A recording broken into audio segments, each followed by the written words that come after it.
Hey guys, I'm Amrita Agarwal from Amrita Agarwal coaching centre. आज मैं आपके लिए एसएससी सीजीएल 2020 की मेंस का एग्ज़ाम जो 3 फरवरी 2022 को हुआ है, इस एग्ज़ाम में आए हुए सर्ट्स पे बेस्ड सारे क्वेश्चंस का सॉल्यूशन लेकर के आई हूँ। और ये सारे क्वेश्चंस का सॉल्यूशन मैं बेसिक कंसेप्ट क्लियर कराते हुए करूँगी।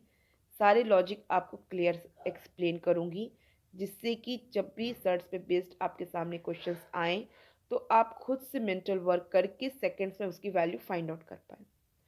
तो ये डिटेल कंसेप्ट क्लियर कराते हुए सॉल्यूशन है, इसलिए मैंने इसके लिए अलग से वीडियो बनाया है।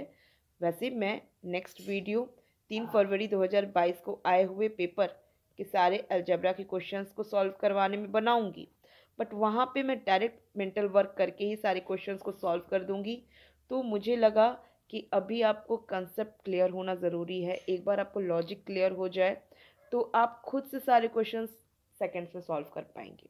तो इस वजह से मैंने इसे अलग से वीडियो बनाया है। एक बार आप इसे कंप्लीट देखिए और आपका जो भी रिव्यू हो मेरे वीडियो को लेके आप मुझे कमेंट बॉक्स में दीजिए। तो स्टार्ट करते हैं। क्वेश्चन है, if in the root of 38 minus 5 root 3 divided by in the root of 26 plus 7 root 3 equal to a plus b root 3 divided by 23 where b is greater than 0, then the value of b minus a is. आपको b minus a की value find out करनी है, जहाँ पे b एक positive number है। आप इस फ्रैक्शन को जो सर्ट्स के रूप में फ्रैक्शन दिया है, इसे सॉल्व करिए। सॉल्यूशन में उम्मीद है कि डिनोमिनेटर में 23 मिलेगा। अगर नहीं मिलेगा तो कोशिश होगी कि डिनोमिनेटर में 23 बनाया जाए।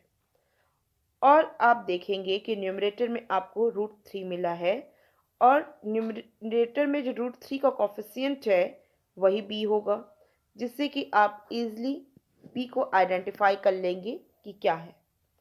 और अदर जो नंबर मिलेगा वो होगा a, जिससे कि आप a भी आइडेंटिफाई कर लेंगे कि क्या है, और फाइनल बता देंगे कि b माइनस a क्या वैल्यू होगी। तो सबसे पहले आपको क्या करना होगा, आपको इसे सॉल्व करना होगा। यहाँ पे मैं देख रही हूँ कि एलएचएस साइड में आपको रूट दिया है, आरएचएस साइड में तो रूट दिया नहीं है। आपको ए और बी की वैल्यू आइडेंटिफाई करनी है आरएचएस साइड को एलएचएस साइड से कंपेयर करके। और ये कंपेरिजन तब पॉसिबल है जब आर एलएचएस साइड में ये जो रूट है वो रिमूव हो जाए। रूट रिमूव करने के लिए अगर रूट के अंदर की वैल्यू जो 38 minus 5 root 3 divided by 26 plus 7 root 3 है, उसे किसी भी तरीके से मैं अगर स्क्वायर के फॉर्म पे ले आऊँ तो मैं इस स्क्वायर से रूट को कट कर दूंगी और जो अंदर की वैल्यू मिलेगी वो भी आरएचएस साइड के इक्वल होगी।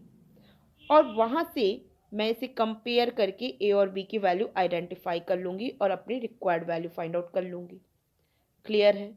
तो इसका मतलब क्या है कि मुझे ये एलएचएस साइड, ये जो रूट के अंदर वैल्यू दिया है 38 minus 5 root 3 divided by 26 plus 7 root 3, इसे कन्वर्ट करना होगा स्क्वायर के फॉर्म पे।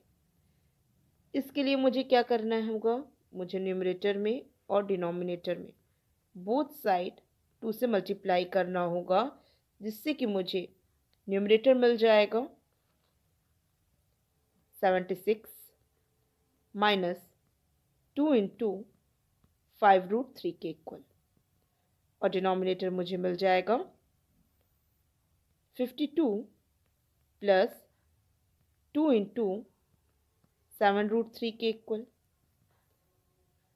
आप न्यूमरेटर में 76 माइनस 2 इंटू 5 रूट 3 में अगर इंटू 1 कर दें तो कोई फ़र्क नहीं पड़ता है। अब देखिए, ये जो 5 रूट 3 है इसका स्क्वायर क्या होता है, इसका स्क्वायर होता है 75। 5 का स्क्वायर 25, 25 में आप रूट 3 का स्क्वायर 3 से मल्टीप्लाई करेंगे 75 मिलेगा। तो मैं क्या करती हूँ, यहाँ जो 76 है उसे 75 प्लस 1 के रूप में लिख देती हूँ। वो इस वजह से कि यहाँ देख रहे हैं 5 रूट 3 का स्क्वायर 75 हुआ, 1 का स्क्वायर 1 हुआ, और आपको यहाँ क्या मिला 2 इंटू 5 रूट 3 इंटू 1। आपको पता होगा a square plus b square minus 2ab equal होता है a माइनस बी के होल स्क्वायर के। तो इसका मतलब ये न्यूमरेटर किसके इक्वल हो गया? ये न्यूमरेटर इक्वल हो गया 5√3 माइनस 1 के होल स्क्वायर के। क्लियर है? अब क्या करते हैं, यहाँ पे जो डिनोमिनेटर में 52 प्लस 2 इंटू 7√3 है, अब इसे भी ब्रेक करते हैं।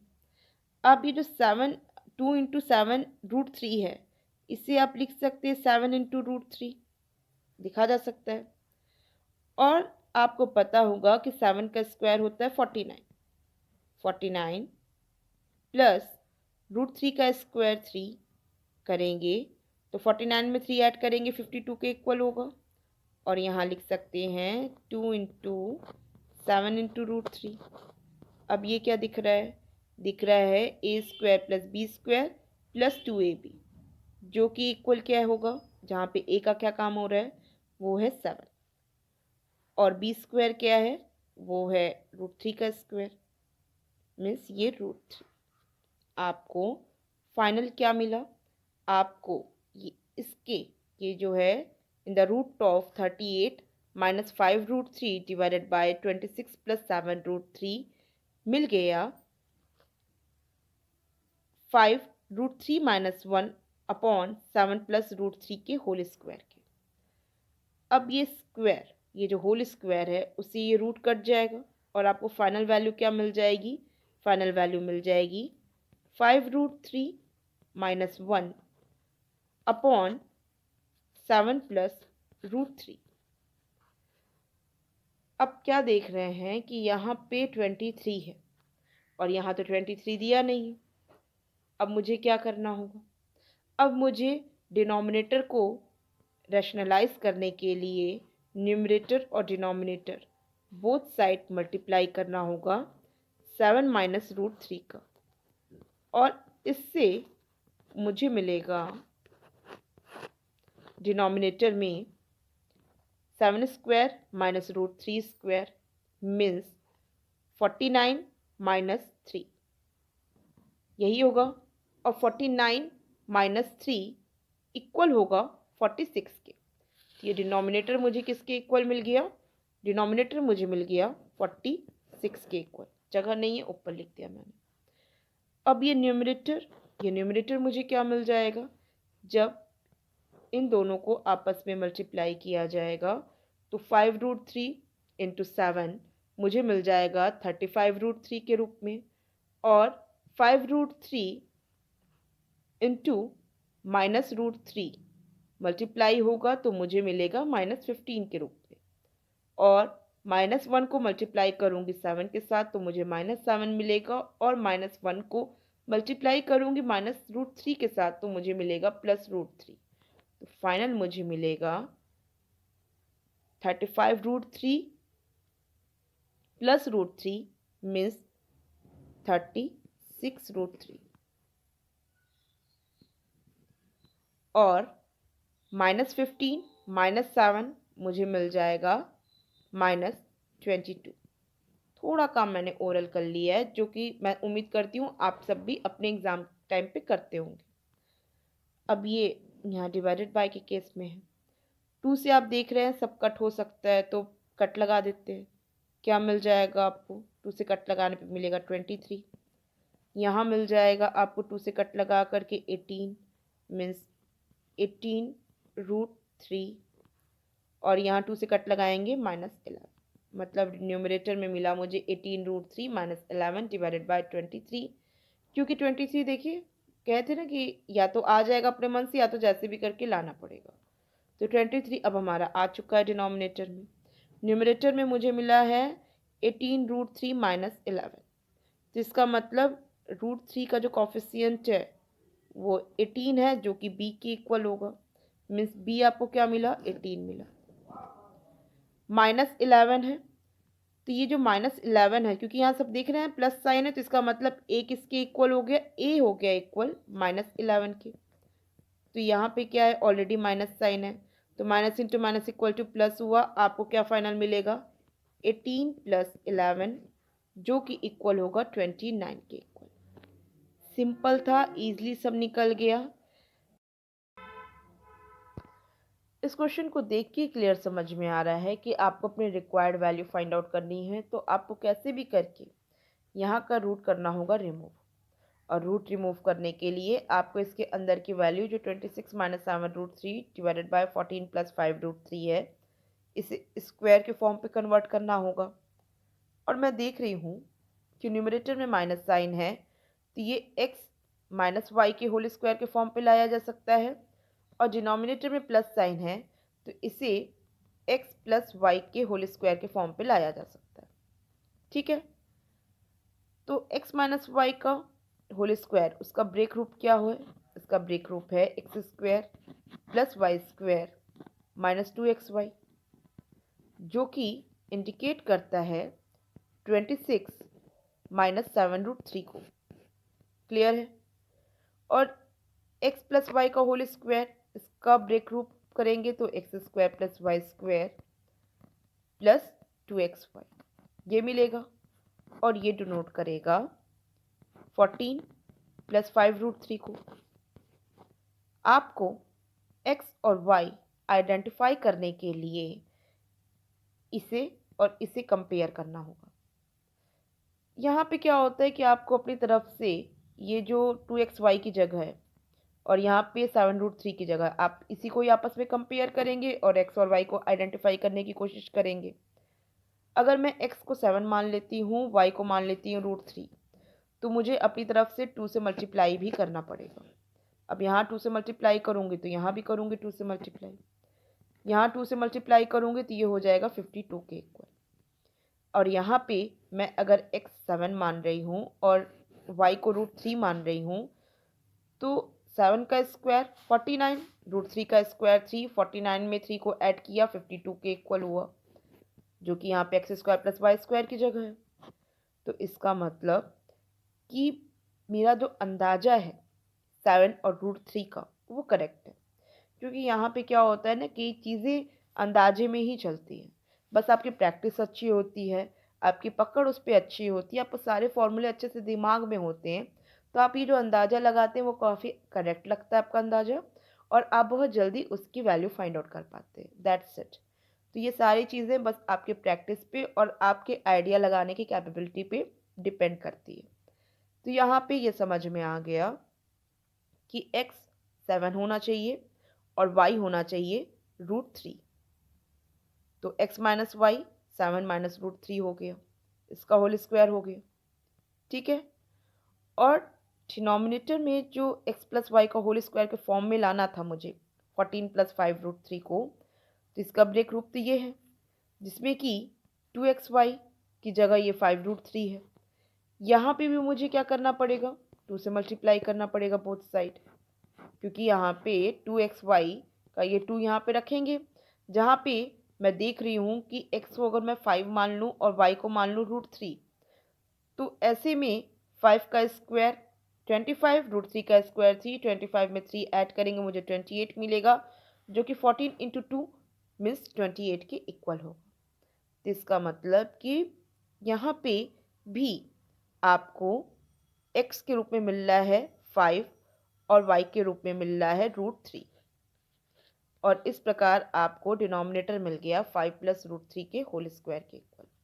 क्योंकि ये पूरा फाइनल रूट में था, तो ये रूट से ये स्क्वायर सब कट गया, और आपको ये जो वैल्यू मिली है, ये वैल्यू मिली है 7 माइनस √3 डिवाइडेड बाय 5 प्लस √3। अब ये जितने भी मैंने रिटर्न काम किए हैं, ये एक्चुअल में सारे काम ओरल होने चाहिए थे।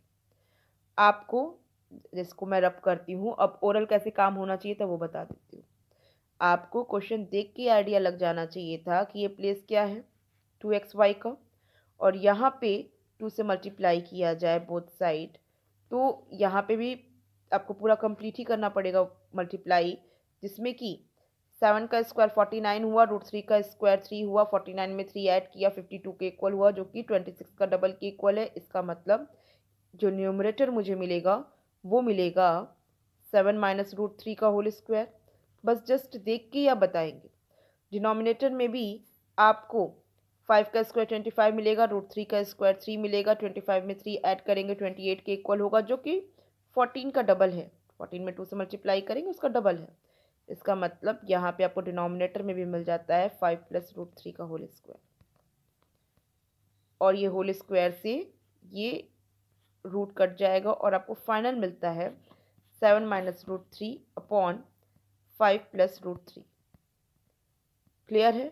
अब आगे से ऐसे क्वेश्चंस आएंगे तो आप जस्ट देख के ही आइडिया लगाएंगे। अब यहाँ पे आपको डिनोमिनेटर जो इरेशनल वैल्यू है इसे रैशनलाइज करना होगा, जिसके लिए आपको 5√3 का बोथ साइड करना होगा मल्टीप्लाई, जिससे कि मुझे वैल्यू जो मिलेगी वो मिलेगी 35 minus 7√3 minus 5√3 plus 3 divided bye 25 minus 3। Clear है? जो कि इक्वल हो जाएगा, आप 35 में 3 ऐड करेंगे, जब 35 में 3 ऐड करेंगे तो ये इक्वल होगा 38 के, और माइनस 7√3 में आप 5√3 इन दोनों को ऐड करेंगे, दोनों ही माइनस साइन में है, जो कि हो जाएगा इक्वल 12√3 के, और डिनोमिनेटर में आपको मिल जाएगा 22। 2 से सब कट लगाएंगे तो आपको मिल जाएगा 19 माइनस 6√3 डिवाइडेड बाय 11, जिससे कि आप b को आइडेंटिफाई किस रूप में कर सकते हैं? b को आप आइडेंटिफाई 19 के रूप में कर सकते हैं, और a को आइडेंटिफाई आप -6 के रूप में कर सकते हैं, क्योंकि ये माइनस साइन है और यहाँ पे प्लस साइन है। तो b क्या मिला आपको?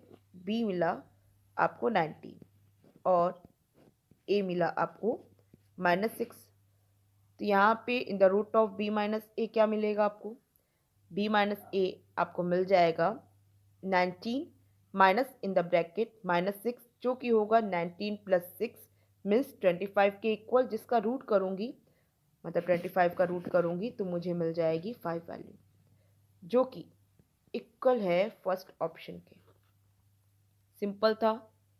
देखिए, ये सारे काम आपको ओरल करने चाहिए थे, जैसे जो स्टार्टिंग के सारे काम थे वो सब ओरल करने चाहिए थे, क्योंकि आपको हर एक पॉइंट में एक्सप्लेन करना चाहती हूँ कि कोई भी चीज़ें अगर हो रही हैं तो क्यों हो रही हैं, उसकी लॉजिक क्या है पीछे की, जिससे कि आप ये सारे ओरल काम को खुद से करने के लिए कैपेबल हो, ना कि मैं आपको हर एक स्टेप को लर्न करा दूँ कि आप इस तरीके से लर्न कर लो जिससे कि आपको ये क्वेश्चन रहेगा तो इसका यही आंसर आएगा, इस टाइप का क्वेश्चन होगा तो इसका इस तरीके से आंसर होगा। वो लर्न मैं नहीं कराना चाहती हूँ। मैं चाहती हूँ कि आप लॉजिकली इसे सोचें।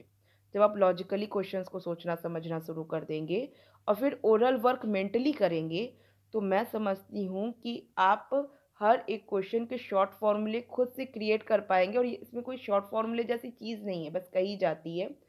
काम मेंटली होता है, और उस मेंटली वर्क को करने से आप ईजिली सेकेंड्स में वैल्यू फाइंड आउट कर सकते हैं, और जो कि आपसे स्किप भी नहीं, आपसे गलती भी नहीं होगी। ये सब तरीके से अगर आप अपने दिमाग में रखते हैं इन चीज़ों को, तो गलती होने के चांसेस एकदम ना के बराबर हैं। और बाकी आपके ऊपर डिपेंड करता है कि आप लर्न करने वाली चीज़ लेना चाह रहे हैं कि लॉजिकल वे में चीज़ें लेना चाह रहे हैं। अब नेक्स्ट क्वेश्चन पे चलते हैं। क्वेश्चन है, if in the root of 1 plus √3/2 minus in the root of 1 minus √3/2 equal to c, then the value of c is. आपको c की वैल्यू फाइंड आउट करना है तो आपको यहाँ का रूट रिमूव करना होगा, और रूट रिमूव करना है तो आपको अंदर की वैल्यू को स्क्वायर के फॉर्म पे लाना पड़ेगा, और अंदर की वैल्यू को स्क्वायर के फॉर्म पे लाने के लिए यहाँ पे मैं देख रही हूँ कि डायरेक्ट तो देख करके नहीं लग रहा है कि ये स्क्वायर के फॉर्म में आ सकता है, लेकिन अगर यहाँ पे 4 से मल्टीप्लाई हो जाए, यहाँ पे अगर 4 से मल्टीप्लाई हो जाए तो ये हो जाएगा 4 प्लस 2√3, और ये यहाँ हो जाएगा 4 माइनस 2√3, और ये आपको दिख रहा होगा कि ये √3 प्लस 1 का होल स्क्वायर है। क्लियर है ना? A square plus b square plus 2ab, तो ये आपको √3 प्लस 1 का होल स्क्वायर दिख रहा होगा, और ये दिख रहा होगा √3 माइनस 1 का होल स्क्वायर। क्लियर है? अब तो होल स्क्वायर के फॉर्म पे आ गया, लेकिन क्योंकि मुझे यहाँ पे 4 से मल्टीप्लाई करना पड़ा है, तो रूट के बाहर मुझे रियल में किससे मल्टीप्लाई करना पड़ा, 2 से मल्टीप्लाई करना पड़ा। मीन्स मैं यहाँ पे 2 से मल्टीप्लाई करूँ तो ये अंदर जा कर के 4 से मल्टीप्लाई हो जाएगा और आपको मिल जाएगी वैल्यू कुछ इस तरीके से। ये किसके इक्वल हुआ, 2c के इक्वल हुआ। क्लियर। अब यहाँ पे क्या मिलेगा, स्क्वायर से ये रूट कट जाएगा और यहाँ से भी ये स्क्वायर से रूट कट जाएगा जो कि 2c के इक्वल होगा। और फाइनल √3 + 1 माइनस √3 - 1 को आप सॉल्व करेंगे। √3 + 1 minus √3 minus into minus equal to +1 equal to 2c मिलेगा आपको। √3 से √3 कट जाएगा क्योंकि एक +√3 है, दूसरा -√3 है, जो कि 2 इक्वल टू 2c के इक्वल मिलेगा, जिससे कि c की वैल्यू आपको 1 मिल जाएगी। बहुत ही सिंपल है और मैं समझती हूँ कि सबको सारे लॉजिक क्लियर समझ में आ रहे हैं। आप क्वेश्चन देख करके ही, जब आपका मेन टारगेट होता है कि आपको इसे स्क्वायर के फॉर्म पे लाना है, तो आप सबसे पहले किधर देखते हैं, ये यहाँ पे जो रूट में दिया हुआ है, इसे किसी तरीके से 2xy के रूप में बना लिया जाए और जिससे कि x और y को आइडेंटिफाई किया जाए। अपनी तरफ से सोचा जाए x और y क्या हो सकता है और वहाँ पे एक्स स्क्वायर जो हम सोचेंगे x और y को, वहाँ पे एक्स स्क्वायर और वाई स्क्वायर मेंटली वर्क करेंगे और दोनों को ऐड करके देखेंगे कि वो यहाँ की वैल्यू को इक्वल आ रही है कि नहीं। अगर आ रही है तो इसका मतलब जो मैंने सोचा है एक्स और वाई की वैल्यू, वो करेक्ट सोचा है। बस इसी के आधार पे ऐसे सर्च से क्वेश्चन सॉल्व किए जाते हैं और मैं समझती हूँ कि आप सबको अच्छे से सारी लॉजिक समझ में आ रही होगी और इस टाइप के जब भी क्वेश्चन आएंगे तो आप खुद से सोच पाएंगे कि आपको किस तरीके से इसको वर्क करना है। किसी भी पॉइंट पे डाउट हो तो आप मुझे कमेंट बॉक्स में दे सकते हैं। आपको मेरे समझाने का कैसा तरीका लगा है वो भी आप मुझे कमेंट बॉक्स में बताइए। आपको, मेरा मेन टारगेट है कि आपको हर एक पॉइंट क्लियर समझ में आए, लॉजिकल वे में समझ में आए और आप ये सारी चीज़ों को सेकंड्स में खुद से कर पाए। आपके अंदर खुद इतनी कैपेबिलिटी हो कि वो सारे काम आप सेकंड से ओरल अपने मेंटली दिमाग लगा के करें, ना कि मैं हर एक स्टेप आपको लर्न कराऊँ। लर्न करने जैसी कोई चीज़ यहाँ है नहीं। तो मेरा तो यही व्यू है, इसी के अकॉर्डिंग मैं आपको एक्सप्लेन करती हूँ। वैसे आपको चीज़ें कितनी क्लियर हो रही हैं, आपको कितना फ़ायदा हो रहा है, तो अगर फ़ायदा हो रहा है तो आप मुझे कमेंट बॉक्स में दीजिए। या आपको लग रहा है कि आपको कुछ इस तरीके के मेथड से दिक्कत आ रही है या आपको लग रहा है कि ये ज़्यादा टाइम टेकिंग आपके लिए बनेगा फ्यूचर में, तो आप मुझे कमेंट बॉक्स में दे सकते हैं। तो आपको कैसा वीडियो लगा आप मुझे कमेंट बॉक्स में बताइए। पसंद आया है इसे लाइक कीजिए। Thank you.